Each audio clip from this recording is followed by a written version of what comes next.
ভাই একটা কথা কি জানো, এই টাকার জন্য কত ছেলে নিজের স্বপ্নগুলো বিসর্জন দিয়েছে, হারিয়ে ফেলেছে বিকেলের ক্রিকেট খেলা, সন্ধ্যার বন্ধুদের সাথে আড্ডা দেওয়া, সবকিছুই ছেড়ে দিয়েছে এই টাকার জন্য।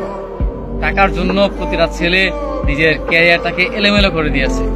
পরিবারের কাছ থেকে নানা ধরনের কথা শুনেছে, প্রিয় মানুষকে হারিয়েছে, বন্ধু বান্ধবের থেকে আলাদা হয়ে গিয়েছে, হারিয়ে ফেলেছে তার বিকেলের আড্ডা, সন্ধ্যার আড্ডা, কিংবা বিকেলের ফুটবল ম্যাচ, ক্রিকেট খেলা, ঘুরে বেড়ানো, এই সব কিছু মানে পরিবর্তন করে ফেলেছে শুধুমাত্র নিজের ক্যারিয়ার ভালো রাখার জন্য, মানে প্রতিশ্রুতি করার জন্য বা টাকা ইনকাম করার জন্য।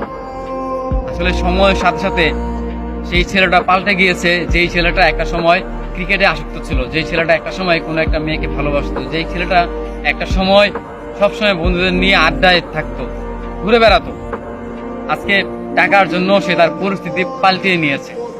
আসলেই মানুষের পরিস্থিতি মানে পাল্টানো প্রয়োজন, কারণ একটা সময়ের পর গিয়ে, বিশেষ করে ছেলেদের 18 বছরের পর থেকে শুরু হয় তাদের জীবনটা আসলে একটা বিষাক্ত, কিংবা তাদের জীবনটা একটা বেদনা, সেটা তারা মানে বুঝতে পারে 18 বছরের পর, বা 18 মানে জীবনের যে বয়সটা সেটা হচ্ছে যে 18 বছর। তার আগে যে মুহূর্তগুলো সেগুলো মানে খুব ভালো কাটবে, কিন্তু জীবনে যে 18 বছর যে পার হয়ে যাবে, কিংবা এই বছরটা যখন পার হয়ে যাবে, ঠিক তখনই প্রতিটা ছেলে কিংবা প্রতিটা মেয়ে তাদের কাছে মানে তাদের জীবন একদম বিষাক্ত মনে হয়। তাদের একদমই মানে নিজের জীবনটাকে তাদের মানে ভালো লাগে না। প্রত্যেকটা জায়গায় কষ্ট, মানে অপমান, নিজের ভালো থাকা হয়ে ওঠে না, মানে সব দিক দিয়ে মানে কেন যেন মানে প্রবলেম তৈরি হয় এই 18 বছরের পর।